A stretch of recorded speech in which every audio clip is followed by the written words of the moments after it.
Hi, everyone. Linda Schellenfeld with the International Grief Institute and Grief Diaries, and this is Moments of Hope, a show that features people who've turned pain into purpose to do good things in the world.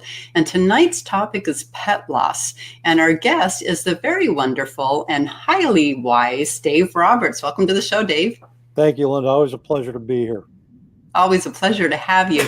Dave is a psychology professor. He teaches death, grief, and bereavement, death, dying, and bereavement. Is that right? Yep, that's correct. And you're also a coach for Aspire Place, and you are a TCF, the Compassionate Friends chapter leader. Yep. And your daughter Janine died at age 18 of a rare form of cancer back in 2003. A couple weeks ago, you also lost your beloved cat, Nitzki. Yes. Take us back a couple weeks ago. What happened? Well, it was very sudden, Linda, very unexpected. She actually injured her left paw, and there was some blood that was coming from that pad in that left paw, and she just kept bleeding profusely, more profusely. And we found out later from one of the veterinarians that we went to, that this was totally atypical. Now, she had injured the same foot. It had to be a few months ago, and the bleeding stopped almost immediately. She, for whatever reason, wasn't eating. She wasn't drinking. They did one vet did some initial blood work. They gave her a thing called vitamin K. Mm-hmm. Did some blood. They found her to be anemic. After the vitamin K, she was normal. But then we got her home, and she still wasn't eating or drinking. So we went for a second opinion. The vet that we went to was highly compassionate, very skilled. And we have our other cat, Zoe, at this clinic because Zoe has allergies. So, and they specialize in the treatment of allergies. So she did a physical exam and said she seems to have some stomach pain. Let's do an ultrasound. Let's do an x-ray. So they did the x-ray and the ultrasound, and they found 3 systemic issues with Nitzki. Nitzki was only 12 years old. When they found these issues, they found these things. She was highly anemic, which would have required a blood transfusion. She had a undefined mass in her abdomen, which they suspected to be probably abdominal cancer, and she had fluid in her chest. She outlined the procedures that we could do. She said you could do all of these, and she outlined the cost. But what was telling for us is she said we could do all these procedures, and there's probably going to be a 10 to 15% chance that she's going to survive.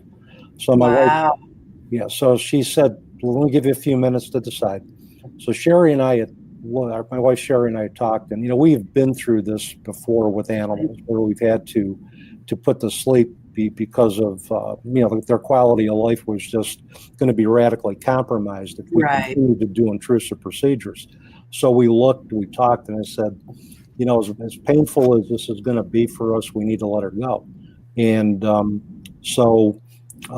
that came back in, and she said, you made a good decision, because they examined her again, Linda, and she said her veins were pretty much not working. So they had to do a butterfly needle, stick it into her leg to inject the sedative that put her to sleep. To euthanize her, yep. And I was there with her. I just told her how much I loved her, and I told her that to say hello to Bootsy and Angel, our other 2 cats who we had to euthanize in 2016, who were 2 of my daughter's cats who had a strong connection to my daughter. And excuse me. And I just said, go when you get there, get to Rainbow Bridge, find Janine, because Janine will take good care of you. So within a matter of a couple of minutes, she had transitioned, and the vet let me stay with her for a little longer, and I just kissed her, told her I loved her, and drove home pretty much in a daze. And that was the day, May 9th, 2019, and it was totally unexpected. It was very quick transition. Yeah, well, thank you. I'm so very, very sorry. For our viewers, if you have a question for Dave about pet loss, type it in the thread.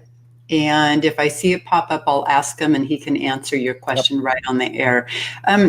Dave, we live in a grief-phobic society where it's very uncomfortable for people to talk about death. Yep. And pet loss is something that many, many people experience.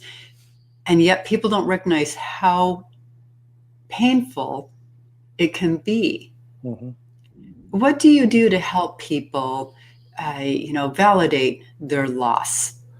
Well, How, first, how, how can we help them, find their footing? Because it's losing a pet. We lost a beloved dog 2 years ago this month, and it was awful. It was just terrible. And we've lost a daughter as well. mm-hmm. And so, some people say, well, it's not the same as losing a child. Well, of course it's not. No. But it is still profoundly, emotional. Yeah, and every loss has its own unique landscape. Every loss has its own unique emotions. The first thing I try to understand is what was the relationship of the pet owner to the pet? What was the significance of that pet? Was that pet a service animal? Was that Mhm. pet, if if it was a couple and they couldn't have children, that pet was probably like one of their children. They treated it Yes. as one of their children. Did that pet come in during a time of empty nest where all the kids were out and that pet filled a Mhm. void? So it's as I would with anybody who had lost a loved one. I would try to find out exactly what the relationship was and validate that. Pets represent unconditional love. They represent acceptance. I mean, they don't care if we're having a bad day at work. They don't care if we got a bad grade on an exam. They don't care if we messed up a relationship issue with our loved ones. I don't care about that. When they come home, Right. all they are there is like, hey, just love me and I'll love you. And they have very few demands. The other thing that is kind of fascinating to me, as much of a grief phobic and a death phobic society we revisit pet loss regularly. I mean, if you look at multiple pet owners, we buy a pet knowing that in most cases we are going to outlive that pet, but we still go there anyway. Why do we do Even that? If we know that they are going to die before we do, why do we buy pets over and over again, knowing that we will repeat the same suffering when they pass? Lyndon, I think it's because of what they represent. They represent, again, unconditional love, acceptance, innocence. These are all the things that I think we seek for ourselves and in the relationships that we want with others. They probably represent and give unconditional love to me better than many of the humans in our life do. They understand that better than anybody. And that's something that you hear people striving for. I want that. I want unconditional love. I want unconditional love. Well, you can get it from a pet. And I'm not saying you can't get it from a fellow human, but pets just represent that consistently and consistently and consistently. And we can fall back on that. Plus, we share a lot of our DNA with we share 90% of our DNA, I think, with domesticated cats, and I think 80% with dogs. So we are, yeah, we're very much alike. We're very much alike in terms of, yeah. I went to an animal assisted workshop about a year ago, as part of my recredentialing or relicensing for my LMSW, and they mentioned that and almost floored me. But if you look at it, if we are really not that much different, there's the attraction. Plus, again, with all the other qualities that pets represent for us. Very interesting. I had no idea. I've had pets my whole life. As a child, I had, we had dogs, cats, horses, cows, bunny rabbits, birds, fish, Yep. You name it. So I've always had an affinity for pets. And now my husband and I, we're empty nesters, but we have 3 dogs and a cat. And, when we lost our dog 2 years ago, our dog had a stroke. And he was a big sheepdog, and we nursed him back to health. And then one morning I had left the house and I was volunteering, and I got up, made my coffee, ran out the door. And when I was on my way home, I called my husband to see, how you doing, honey? And he told me that our dog had died, and he found him floating in our swimming pool. And we think what happened was he had had a second stroke and just fell in, and no one noticed. But I had a lot of guilt. after that. If I'd taken the time to, look out the back door, I would have, maybe seen him and been able to rescue him. I have tremendous guilt over that. And then I have guilt that my husband, who's had a stroke, was home alone and had to fish him out of the swimming pool by himself. How do you get over guilt such as that when it's a traumatic type of loss with a pet? I think one is not repress that guilt. I think you have to let it play out. You have to acknowledge what you're guilty about.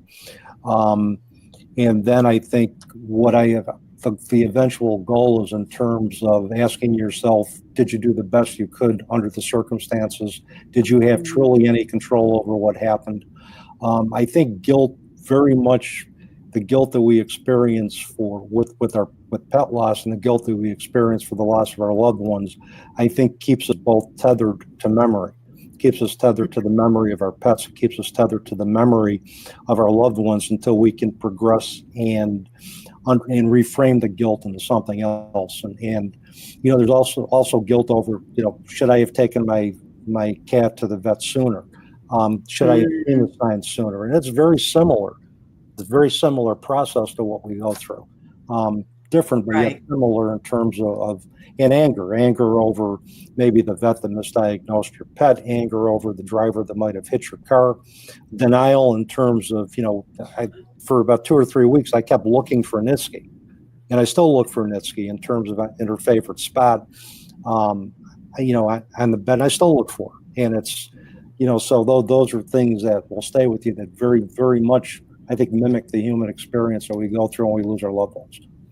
Yeah. Well, it's been 2 years this month, and it still kind of catches me off guard. And it does for me. And the other thing to look at is the fact that how many pets have you lost? We talk about complicated grief. We take a look at the history of loss that, in terms of not only the loss of a child, but what other losses did you experience prior or after to that? And we have to include pets in the mix. And particularly if those pets had a connection to our loved ones who predeceased them, that once those pets transition a rainbow bridge, we're going to probably, in all likelihood, may revisit grief again with the loved ones that they were connected to. And that's another piece. Yeah, that's really, really true. I remember thinking that, our daughter Allie, who passed, it'll be 10 years in August of this year. I remember having some emotions come up because she had named Capo. So she knew Capo, she named Capo, and so in a way, it felt like one more link to her was lost.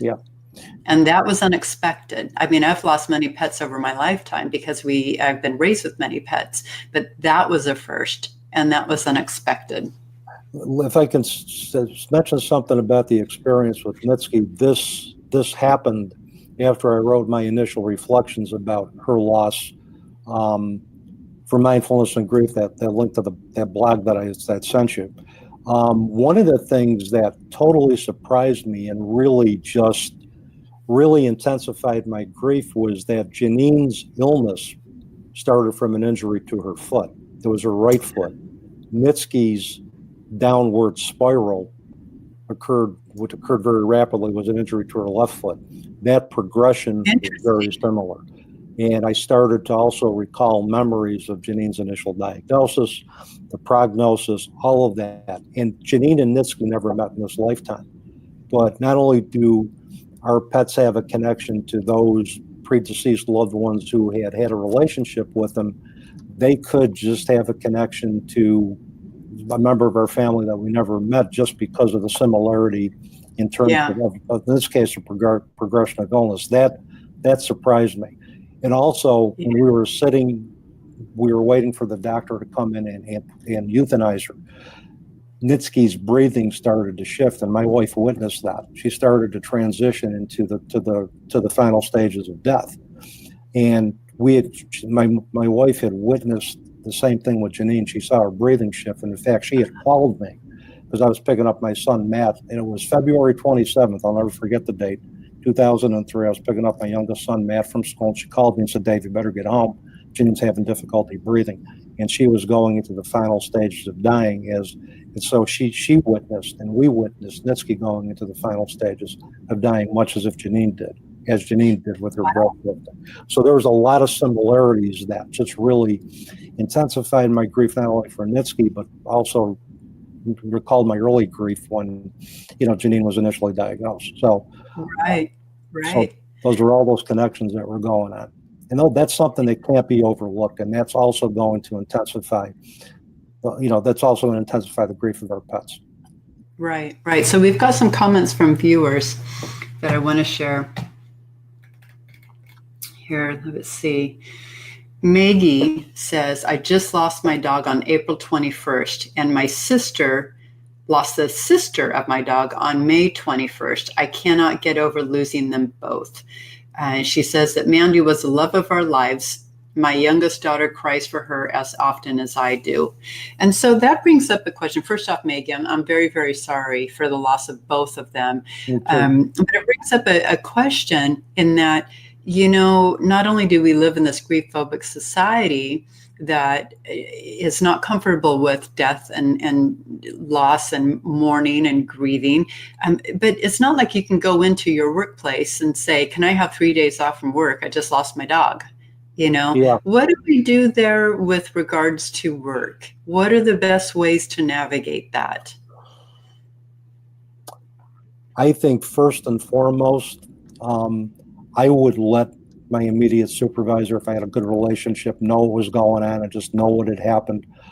Particularly, not only with the death of your pets, but the impact that it's had on your family, and particularly for the youngest child. Because for children, the first loss they're probably going to experience is probably death of a pet. Oh, right.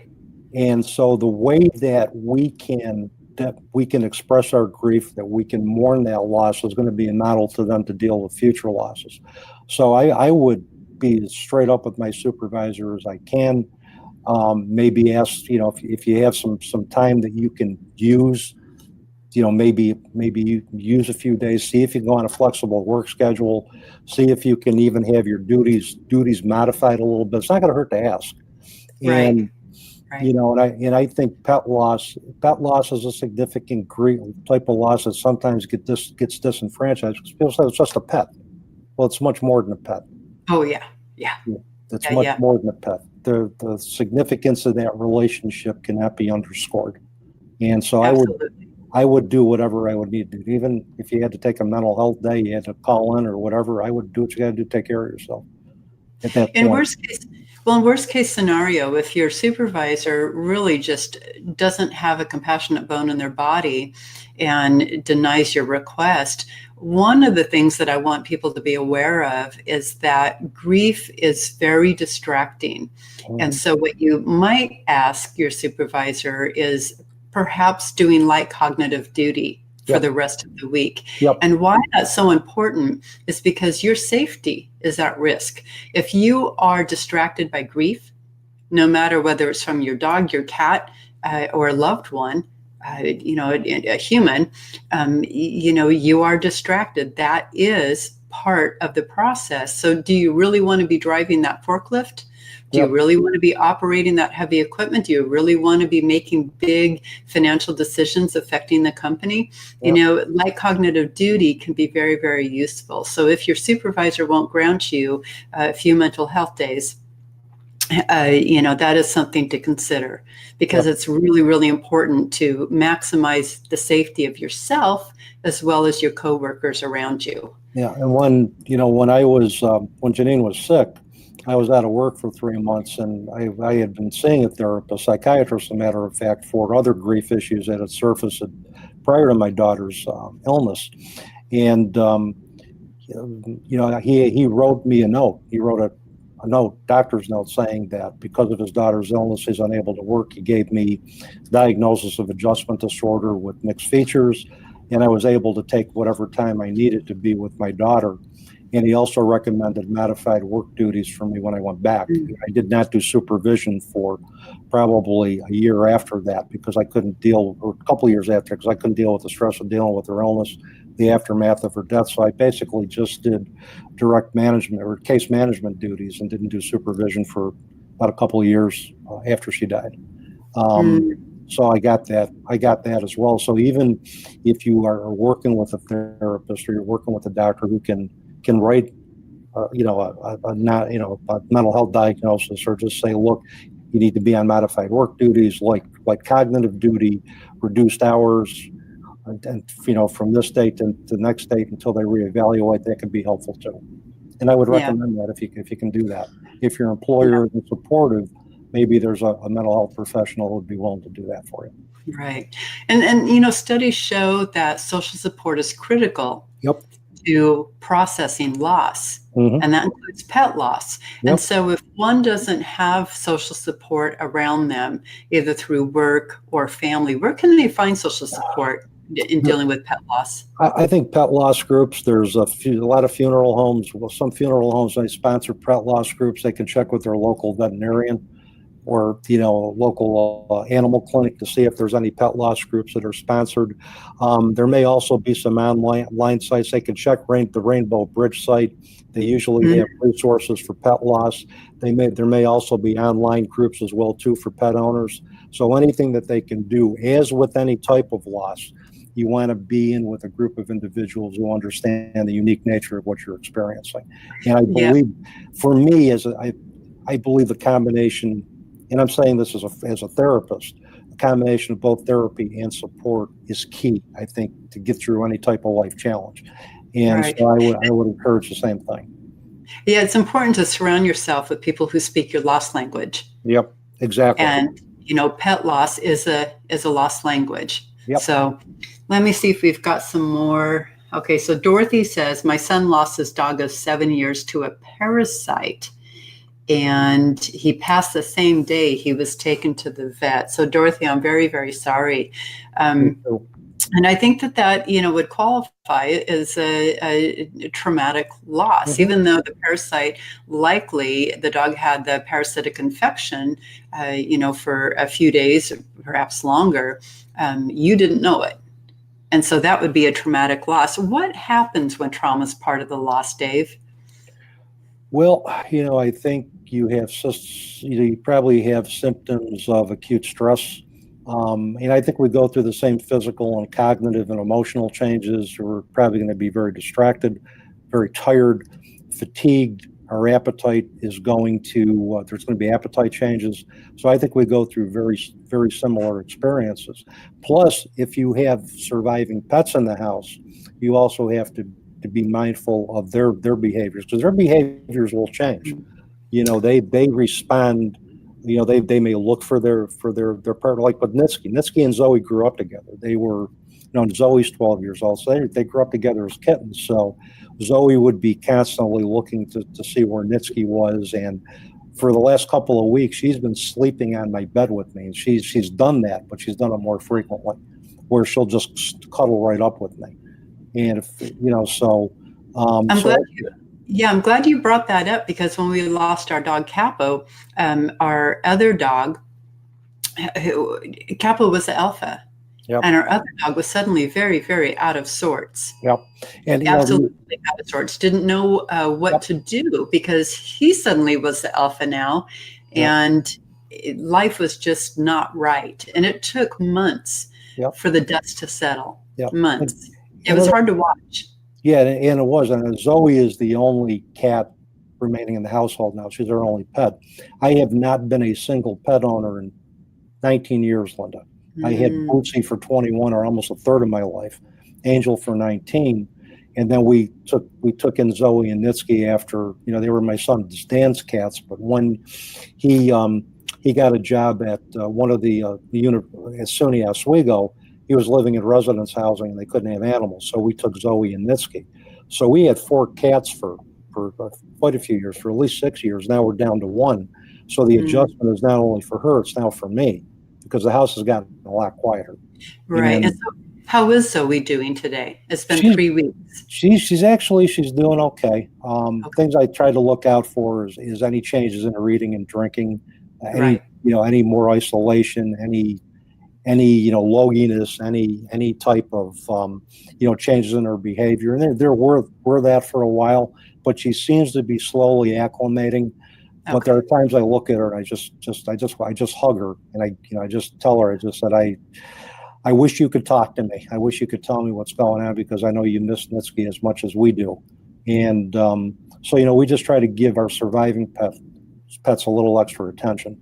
Yeah, I think it's important to recognize that they grieve as well. They do, but it's behavior. I mean, obviously they can't communicate with us, but when it's their behavior, when their behavior changes, then we know something's up.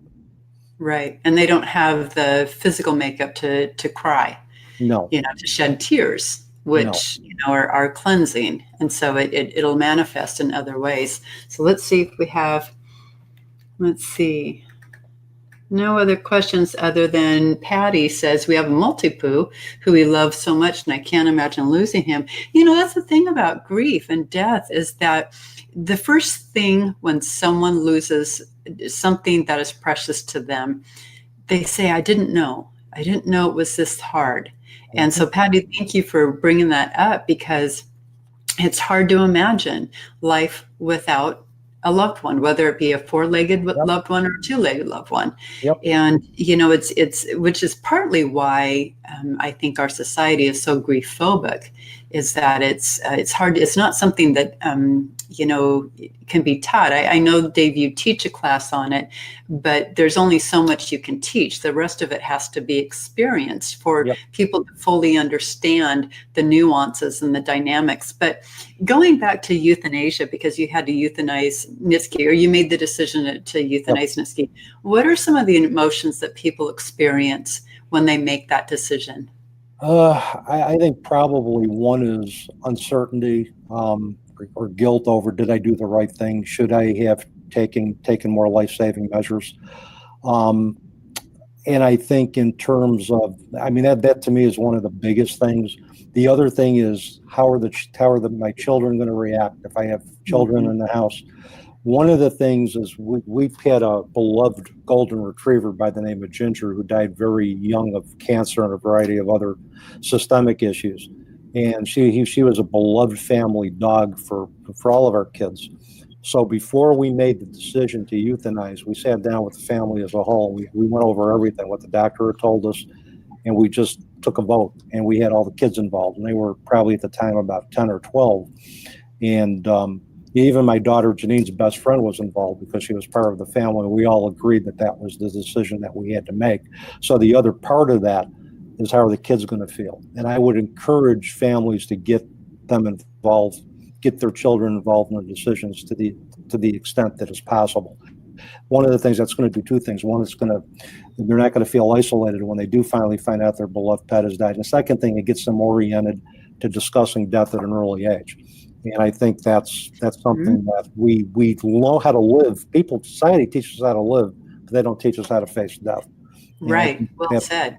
And that's one of the things that I think is important. And I think the other that to me is the big part of it. Is, am I doing the right thing?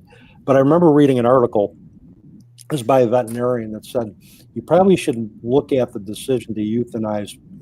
She said this. She goes, pick 5 things that your pet could do before they got sick. And if there's 3 that they can't do now, it's probably time to talk to your vet about a quality of life decision. So those are the things, and it's painful because we want to hold on to our vets. The more we hold on, we delayed the start of our grief. But the other thing we have to ask is it fair to our pets? Is it fair, to let them hang on, and not have quality of life? Do you think that sometimes pets hang on for us? I think so. I think they do. I think more so like people do. And I think pets have a way of kind of communicating that there is an afterlife through their own actions. And I do believe this.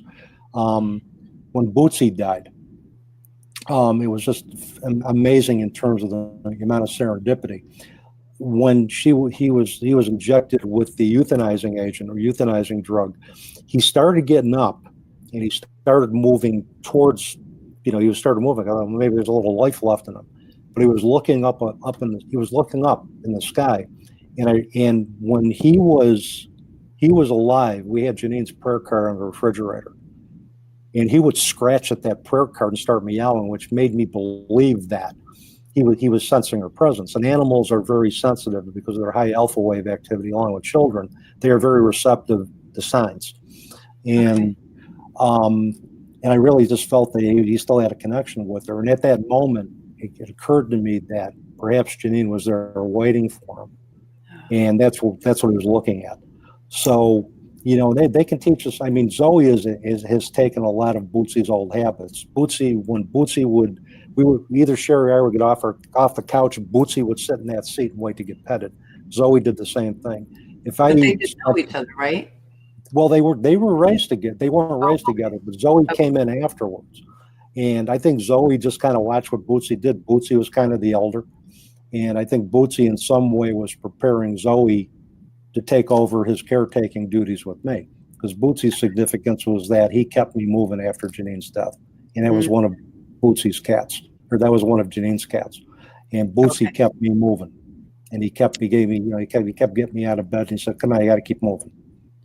So speaking of pets being, spiritual like that, I had a beloved Persian cat named Precious, and Precious died unexpectedly. And I remember not long after feeling Precious on my bed at one night. Am I crazy? No, because I had a dream about Nitzki. I had a dream from Nitzki, and when Nitzki before or after? After she died. Okay. And what she would do is she would jump on my bed. And the dream I had was that Zoe was laying on my chest purring. Nitzki walked right by us. Zoe didn't even know Nitzki was there. Nitzki kind of gave me a little headbutt. She would nudge me and nuzzle me when she was alive. And I think that was her way of saying thank you for making the decision that you did.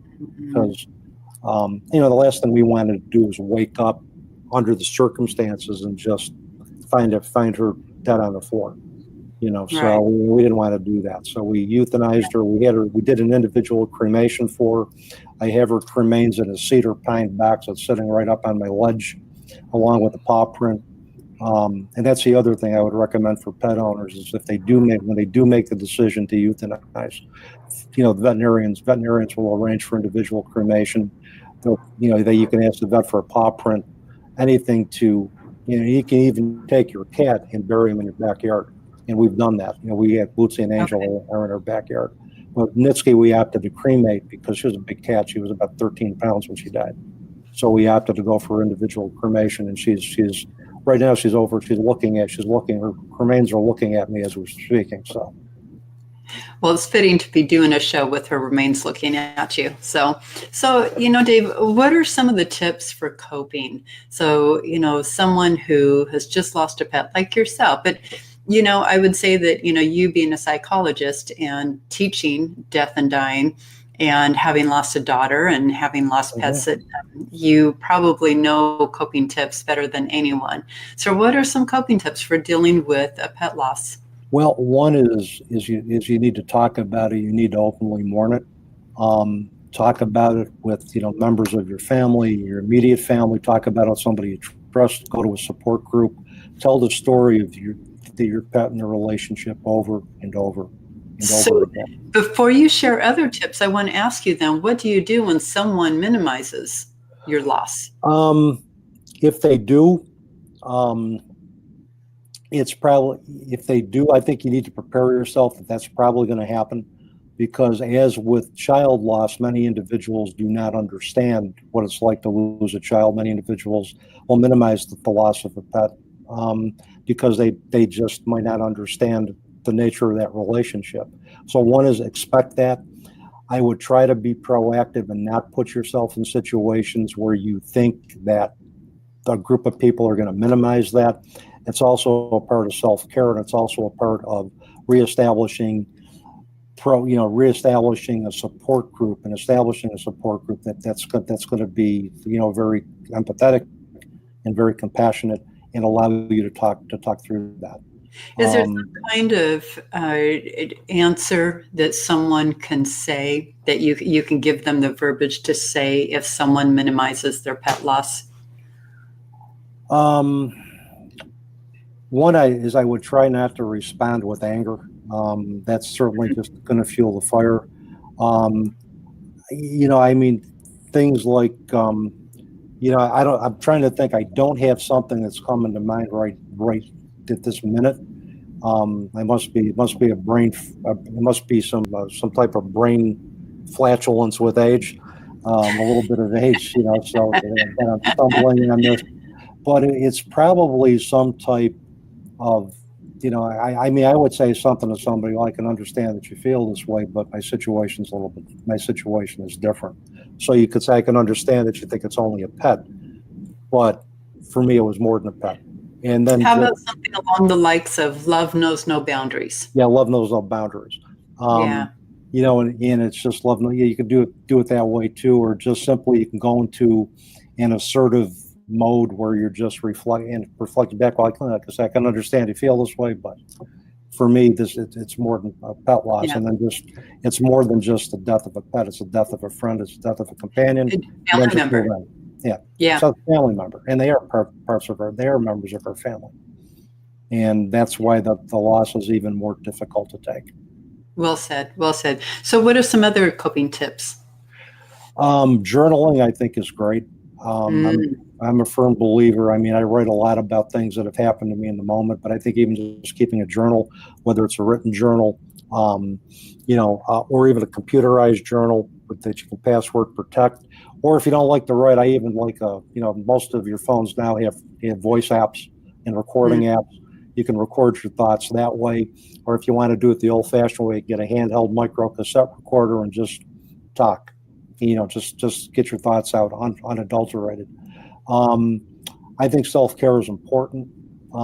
If you're tired, sleep when you can. If you have that luxury, if you're like retired and you're only sleeping 3 or 4 hours a night, take a nap during the day. Do anything for self-care, physical exercise to the extent that you can do it. I love meditation. I like walks. I like massage therapy. So anything that you can do to kind of refocus and rebalance, I think those are the type of coping strategies that I would suggest. And so, what about, having a remembrance? Yes. What kind of ritual or remembrance ceremony can someone do? And especially if they have children. Well, I'll tell you this is another story that I can tell you what happened with one of our other cats. His name was Juju Kitchen, and Juju, God, he was a beautiful gray and white cat. He got hit by a car. So Mm. my wife picked up his remains, and the rest of the neighborhood kids came together, and they had a ceremony. Literally, they had a Really? procession. They had a procession, and they walked. We have some woods right in the back of our house because we live in a rural area about 15 minutes outside of Utica, and they just dug a hole, said a prayer, buried the cat, and buried our cat, and that was it. So you can even do that type of a ceremony. Um, I mean, a child could build like a memory box and maybe of like their favorite dish or their favorite toy, and they can recite a poem or a prayer. And they're Child, taller. and a Yeah. collar. Yep. Child Paw can do print. it. Yeah, a Yeah. paw print. Paw prints are great because your vets will do them, and you can always just, if you're thinking about your cat, you can get that paw print out and just, bring him or her to mind, and you'll get some peace. And on the year, if you know the date that they died, on that year, you can burn some incense, spend some time remembering your cat, and just thinking of the good times and the memories and what he or she meant to your family, and perhaps that will give you some peace. And I'm a firm believer in those type of bonds to continue the connection with our pets and our children and our loved ones. Because I Yeah. think we grieve and we get through grief through our ability to remember as opposed to just forgetting. Because Right. that's a societal expectation that we grieve for a predetermined period of time, forget it, and go on with your life. But loss changes the landscape permanently of everything. Yeah, that's right. And I think the biggest thing is to take your time. Yep. We've got this preconceived notion in our society that, you should be over a loss within a couple of weeks or a couple of months. Loss sometimes is with us for life. That Oh, doesn't mean the pain is always going to be as raw as it is today. yeah. But, Capo has been gone 2 years and I still think of him. I still Yeah. miss him. And it's the So same with, I think it's important to, take your yeah. time and just do you. Yep. And just understand that, that we are always going to remember those people that we have lost, no matter how much time has passed. And that's why you can kind of like, if you look at the circularity of grief and you look at the emotional ups and downs of grief and the fact that we can revisit early grief at any time, whether it's been 10 years, 20 years, or Yeah. 5 years, that invalidates stage theory as a legitimate model for looking at how people grieve. I mean, that just invalidates it right there. So, yeah, I would agree with you. Take your time, take as much time as it's going to take to get from the raw pain of loss to the point where you're accepting the fact that you're living in a permanently changed world without your pets, without without your loved ones. And it'll take as long as it takes, as long as there is movement. That's all. It doesn't matter how slow you move. Sometimes the slow and Okay. steady gets the prize. It Small just progress is still progress. Yeah, two. It's You the way take that I think about yeah, it. you take 2 steps forward and 1 step backwards. You're still 1 step ahead. So you still So, make progress. right, right. And so when is it okay to get a new pet? I think I would leave that up to the pet owner because I think typically pets pick us as opposed to Oh, mm, to us picking pets. I think they have that kind of connection. I think a lot of pets are very energy sensitive, and I think they can sense positive energy, and you will know. There is no right or wrong time to get a pet. It's just whenever the pet owner is ready to do that. And some people will say, we can always get another pet. Well, no. It's just like, if you tell a mother who has lost a child as a result of a miscarriage or a newborn death, well, you can always have another child. That's the most insensitive thing you can say to a mother who's had a newborn death or death through this miscarriage. And for a pet owner, it's sensitive to say, well, you can get another pet because it undermines the relationship, it right. undermines the pain or It's grief dismissive of of that the loss of loss. miscarriage. Yeah, absolutely. Yeah, So yeah. the pet owner will know, and you will know when it's time. And Well, I'll know when it's time. I think also, some people feel guilty, or they might worry that their deceased pet would think they were being disloyal. Those emotions kind of go through our mind. But when Capo died 2 years ago, it was 5 months later, I believe, when we got a puppy. Mhm. And what was really cool about it is that the puppy didn't replace Capo. And it's kind of like if you have more than one child, they don't replace each other. Your heart finds that it can love more than one. Yep. And that's the beauty of love, is that Well, it knows no boundaries. it doesn't. And here's the other thing, Linda. Who's to say that our deceased pets didn't have some say in bringing the next four-legged member of our family to us? That too.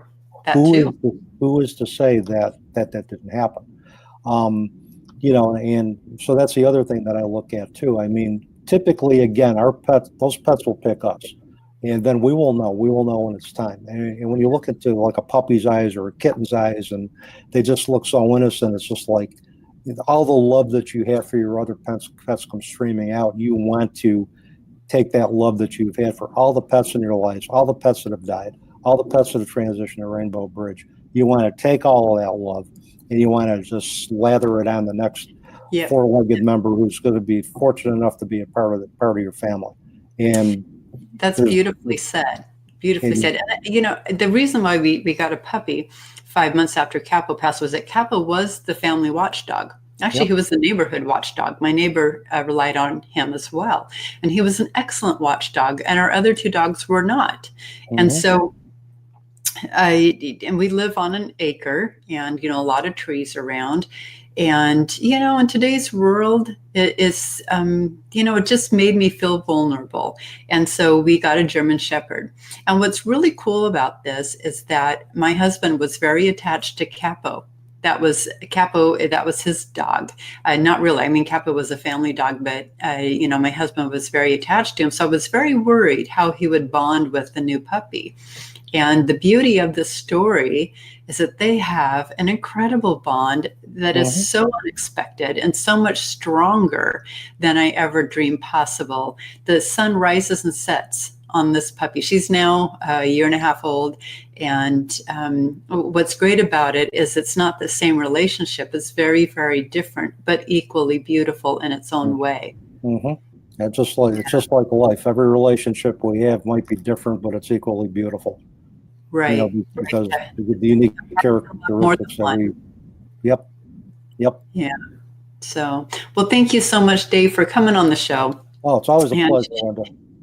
Well, and thank you. It's a pleasure to have you. But, the timing of this show does not go unnoticed. You've been on the schedule for a couple of months now, and we were scheduled to talk about pets, and then Nitzki dies, just 3 weeks ago. And so how fitting is it to talk about this? Because many people experience pet loss. Yep. And they don't know where to go for support. So thank you for sharing your bits of wisdom. I'm so sorry for the loss of Nitzki, but no doubt the love that you share continues on. And I have no doubt that she's by your side. So How can our viewers contact you if they have a question or a comment? Well, they could contact me here on Facebook. I'm pretty much easy. I'm easy to find. I'm under Dave Roberts on Facebook. And they could message me on Facebook. They can email me at bootsyandangel@gmail.com. Bootsy and Angel, of course, for Janine's two cats. They became our cats after she died. And then they can also email me. Well, I mentioned that. They can also look for me on my website. It's Bootsy and Angel, bootsyandangel.com. Wonderful. So those are the ways that they can find me. All right. Thank you so much, Dave. It's wonderful to see you. And I appreciate you coming on the show and sharing your story and your love with Nitzki, and for helping our viewers who are grappling with loss of a pet. You are a gem. So thank you so much. And everyone, we will see you same time, same place next week. Have a great night.